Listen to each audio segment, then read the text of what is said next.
What's good with y'all? It is Zeph, and we are back for a Demon Slayer Infinity Castle review. Now, this is the first movie out of a trilogy that they are going to release. I just watched this last night, a little bit later than usual, and I'm just here to talk about it, give y'all my thoughts. This is at the third. Now, I have already seen the manga of this. I already know what's going to happen. I already know what's going on. I know the fights. I know all of that.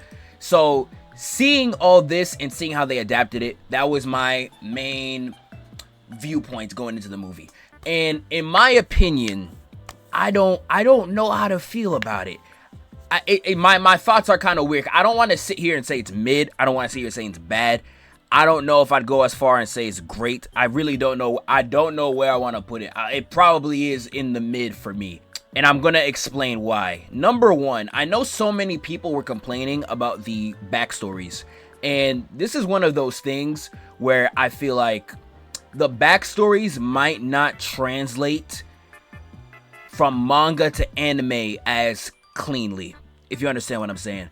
I did talk about the entire series. If y'all see on the channel, make sure you tap in, like, comment, subscribe, and all that. I did the entire series review literally just 2 days ago. And I did talk about all my gripes with the series. I didn't talk about it in this video, I don't think. I don't personally like how they always, whenever a demon's about to die, especially in the show, not so much in the movie, but they give the backstory right when the character's about to die, so they make you feel bad for them when they had no character the entire time they were on the screen. I don't think this arc does that, though. I think the way this arc uses the backstories, and it is in such a beautiful way. Like, it is so like well integrated into the plot, if I can speak. It is so perfectly integrated into the plot, in my opinion. When I read the manga, I feel like the flashbacks flowed very beautifully with the fight. It didn't break up the pace. It didn't do any of that. In the movie, though, I don't think it translates that well at all. We can start with the Shinobu versus Doma fight. This fight, not so much did the flashbacks, I feel like, kind of made the fight feel like I was watching just like a regular anime episode. I feel like the talking was really annoying too, specifically for this fight. It was like Doma would do like an attack, Shinobu would counter, and then he'd be like, oh, she's so fast. He said she's so fast, I swear to you, like 30 times in that fight. When I make a video on this movie, I'm gonna count how many times he said that she's so fast.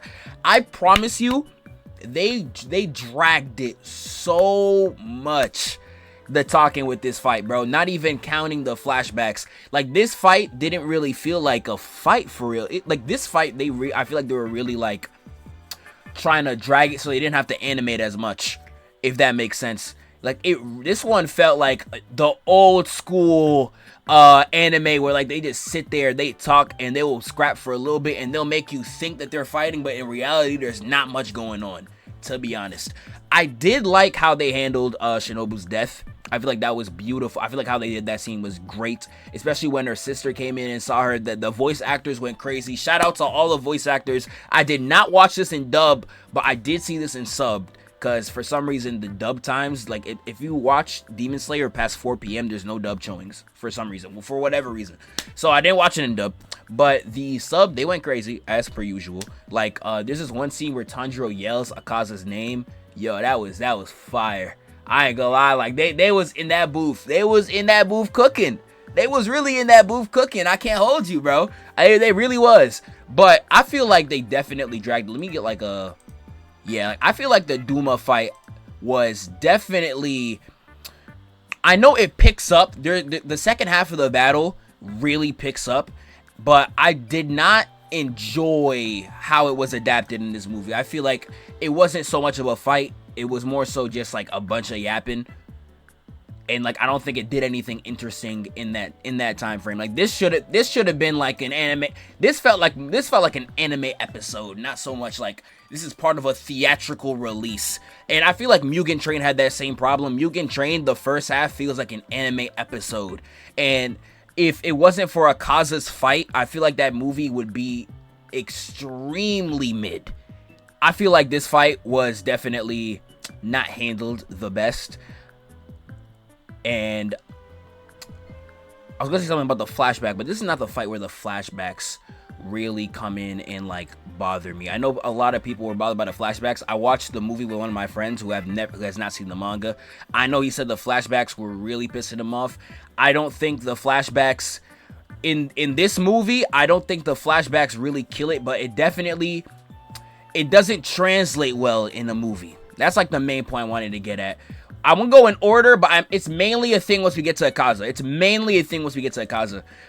Where's the Zenitsu fight? The Zenitsu fight was great. That was short. That was a short and sweet scuffle. Got straight to the point. You know, it's Zenitsu. Zenitsu don't, like, it's no talking, none of that. Just straight to the hands. I feel like the Zenitsu fight was handled quite well. It's one of my favorite fights out of Zenitsu because it's the only time he's ever locked in and not sleeping. Like, he's wide awake and he's not being an annoying, like, little prick, bro. Like, he's actually doing what he gotta do. You feel what I'm saying? Like, this fight is great, but again, this feels more like an anime episode. Like, they don't really scrap for real. Like, it's mainly like, you know, Zenitsu doing that lightning thing that he always does. Like, they talk about, like, their relationship. They scrap for a little bit. The demon hits him with that one attack that, like, had his body, like, all, like, red and cracked up, and then Zenitsu, like, one-shots him. Like, it was a very great and quick to the point fight, but again, it didn't feel like a theatrical release. Like, I really thought if they were gonna drag things, like, they really went one-to-one. I thought if they were gonna drag it for a movie, they would have added a lot more action flair, because, like, this is what, if they were gonna make all these a movie, like, they gotta drag your action. They really gotta, like, make sure the action is up there. And I feel like the Zenitsu fight was great, but nothing that you would see outside the anime. That's like my main, that was also another, like, main contention. It's like, when you're watching the movie, you're not seeing anything that you wouldn't see in the anime. Like, they don't go above and beyond, like how like when you're watching, like, One Piece, Film Red, where, like, Shanks and Luffy do that one attack at the end of the movie. Like, it's not something like that. It's not like, like, when I'm going to see this movie, I'm seeing stuff that they would never do in the show, like Dragon Ball Super Broly. I didn't want to bring up that example because, like, it was mainly because Super was so poorly animated for, like, 80% of its run. But Super Broly, people love Super Broly to this day because, like, that's stuff you would have never seen in the anime. Now, this could either be a fault to the movie or a fault to how good Demon Slayer's anime is. That Demon Slayer's anime is so good that even when it's a theatrical release, it doesn't feel like it elevated that much. Whichever way you want to take it, I don't know. I feel like they could have potentially took a little bit more creative liberties, especially considering the fact that I think the Akaza fight took those creative liberties and they went crazy. The Akaza fight, that was incredible. I don't even remember Gyu scrapping with Akaza the way that he did in this movie. They did such a great job. They snapped.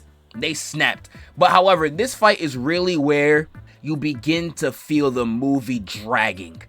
You really begin to feel the movie dragging. Like, for example, Gyu does not get one, but Tanjiro gets a flashback here. Just him trying to figure out how to defeat Akaza. That was like a 5-minute flashback of him talking with his dad and, like, the dad killing the bear and all that. That was in the dead middle of the fight, just plastered. Just boom, right there. That's not where it drags for me, but I can understand if you have not seen if you have seen Demon Slayer before, but you're anime only. That, I would assume that would probably piss you off. Like, you're getting taken out the action and getting a 5-minute explanation of seeing how he's gonna find out, like a 5-minute explanation of them trying to show you how Tanjiro figures out how to take down Akaza. And it's really not in a way where it complements the fight happening. It's like how Tanjiro figures it out is completely unrelated to the fight. He's just standing there like a spectator, and then, like, a flashback comes into his head, and then he remembers what his dad told him. It's not like he was fighting Akaza and then he was slowly trying to figure it out like how most shonen do. It was like legitimately he sits back, he has a flashback hit him in the head, and then, like, he gets immediately back into the fight. It's like a huge pause on the fight. This one did not really bother me, but I would assume, like, all the reviews I've been seeing about Demon Slayer is about the flashback being bad, the flashbacks. I would assume that one would definitely piss people off. That one, I could definitely see that one pissing people off. The Akaza one was incredible. I love this one in the manga. This was like this Akaza became my favorite character after that flashback. I loved it. However, I don't know if I was a anime only and I was watching Akaza's flashback for the first time. I do not know how much I would have liked his flashback in the movie compared to reading in the manga. Again, I think it's just because of the mediums. When you get to Akaza's flashback, you were sitting in that theater for 2 hours and 10 minutes already. And then you gotta watch a 20-minute, when the fight is damn near over, you're just like, oh, why is this demon like still regenerating, blah, blah, blah. You get hit with this 20-minute anime episode flashback. And it's like, you can't pause. It's not like a regular anime you're just watching. You can't pause. You can't nothing. It's not like, oh, it's like if this movie was in the anime, it'd be like 5 episodes. It's not like, oh, okay, it ends on a cliffhanger, and then you gotta wait a week, take a little break, take a breather, step back from the anime. No, you have to take it. They giving you the straight strokes right now, bro. You gotta take it. You gotta take it full force, bro. Like, there's no breaks. No, nothing. You really gotta just sit there and take that entire flashback after you were watching 2 hours of like the same thing, you know? And I don't know. I feel like it actually diminishes Akaza seeing the 3 fights back to back like that. And in the manga, I feel like when you're reading a flashback, it's not as much of a pace breaker because you kind of read at your own pace. And these flashbacks, when you're reading a manga, at least in my reading speed, like let's say a flashback hits during a fight, it's only like a 2-minute read. 2 minutes, it's an anime form. It's like 20. So like, yeah, like reading Akaza's backstory when he's about to die in the manga is only a 2-minute read for me. In the manga, adapting all that happens, it's like 20. So it's like, I just don't think it, like stuff like flashbacks like this, it does not translate as well to an anime format. And if you are somebody that really got annoyed with how the flashbacks were handled, it does not get better. I'm sorry, it does not get better. Every single fight has a flashback. Like, I know Doma's fight has another flashback when the other, I'm not gonna say which character in case you have not seen, but when another character appears in his fight, it's Shinobu's little sister and somebody else, he gets a flashback.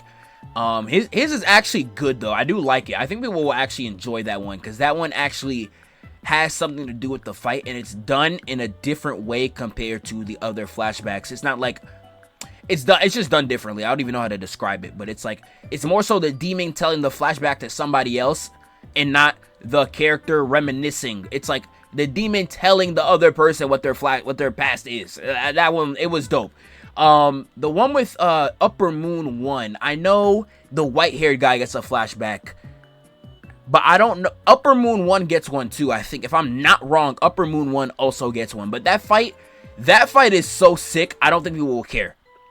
That fight is extremely sick. And I think even Muzan's fight gets a flashback, if I'm not mistaken. So the flashback problem is, it's literally ingrained in the manga. Like, all the fights have a flashback, so I don't think people are going to be bothered. But if you are a fan of Demon Slayer, would you still enjoy this movie? I feel like you still would if you are not annoyed by the flashbacks and you are fine with the movie's length. Because I feel like with how the movie was a little too long. Like, I'm not gonna lie, I feel like the way the movie is constructed, it might have been better as a series, like a season, and then the finale against Muzan be a movie. I don't know. We'll have to see how the second one is handled. I feel like this was definitely, even though there is like some rough patches, I think what they did action-wise was obviously incredible. Like, this fight, I'm telling you, whenever this goes up on digital, you're gonna see 30 channels like mine analyzing this fight. This fight was unadulterated hands. They was getting straight active. People are gonna talk about that Zenitsu fight too. People love Zenitsu. I'm not a big Zenitsu guy, but people are gonna love talking about this fight. The Shinobu fight, I think this fight is gonna be appreciated more when the second movie comes out. Because right now, it's kind of just like, they didn't handle this fight that well anyway, and it kind of just ends with her dying, so it's like, I don't know. Even though this movie has its shortcomings with the pacing and the flashbacks and it feeling like, you know, 5 anime episodes plastered into one. I do like how they're trying to expand the brand, trying to expand the mold, bro. Like, if you see right here, I'm going to talk about this on stream, so I'm not going to drag this right now. Biggest opening weekend for an international film ever. And the biggest opening for an R-rated animated movie. Like, dude, Demon Slayer got motion. People saying it's up there with, like, DB and Pokemon, might be dragging it a little bit. It definitely got it movie-wise, though. I think Demon Slayer, I wish it was a little bit longer, because, like, I think Demon Slayer could have... I think Demon Slayer had the popularity to surpass Dragon Ball. I think it 100% can. You can get as offended as you want, all Dragon Ball fans. It did. It did have that motion. It just ended too short. Like, it ended where, like, it's at, like, 140 chapters. Dragon Ball, where was Dragon Ball at chapter 140? Probably like King Piccolo. Yeah, exactly. Right here. Yeah, King Piccolo. No, this one right here. This is King Piccolo arc. And King Piccolo just appears. That is literally perfect. So, like, it's like if Dragon Ball, like, once this arc ended, it ends right. Dragon Ball was finished right there. So it's like, I feel like Demon Slayer was on the cusp of something crazy. It just ended. I think it ended way too early, in my opinion. So I don't know if it'll have it doesn't have the longevity to match Dragon Ball. And the games can only get to a certain point, but I heard the games sell really well too. And, you know, I feel like there's stuff outside of just, like, the anime and the movies that they have to, like, get down, because Dragon Ball is huge game-wise. Dragon Ball is huge just as a brand in general. But I think Demon Slayer definitely could have got up there. I think with how successful this trilogy is going to be, this is, number one, going to make huge box office waves. I think this is going to change how the anime industry gets into movies in general. So even though I have my problems with the movie, the fact that I feel like it's gonna 100% break boundaries. I could close a blind eye to all the issues. I do like them taking the risk of doing a 3-movie trilogy for an anime. Like, I feel like so much anime are gonna follow suit. I know Chainsaw Man's getting one now. I heard Streets is saying Gojo vs. Sukuna is gonna be a movie. I will be shocked if it isn't, because I think if they see this, if there's anything that's gonna match this, it'll be Gojo vs. Sukuna. They're gonna make that a movie, and the fight's long enough to be a movie. They need to make that a film. I would love for it to be a season though. Like, if people are anime only watching Gojo vs. Sukuna, I think that would go so crazy, seeing, like, the reactions on Twitter every week and things like that. But it would go crazy as a movie too. It would go so stupid as a movie. But overall, movie was pretty dope. I feel like if I was an anime only, I would be a little disappointed with the movie. I just feel like the movie was so long, it probably would have diminished how I enjoyed certain things, in my opinion. But I think overall, movie was great. People are gonna love the action. People are gonna love. I hope people still like Takaza, even though it yet to go through 2 whole hours to get to him. I hope people still really, really like Takaza, because his backstory is, like, the best written thing in Demon Slayer, in my opinion. Hope people really like stuff like that. It only gets better from here. This arc is really good. This arc is fantastic stuff. Y'all let me know what y'all think. I'm going to make a Demon Slayer video on my main channel, hopefully by the end of this weekend. If you're watching this on September 15th, the week of September 15th. Hopefully by the end of this weekend, I'm going to have the Demon Slayer video out. If not, early next week. So, y'all going to see more of my thoughts on there. I appreciate y'all so much for watching. I'm going to catch y'all on the next one. Peace out.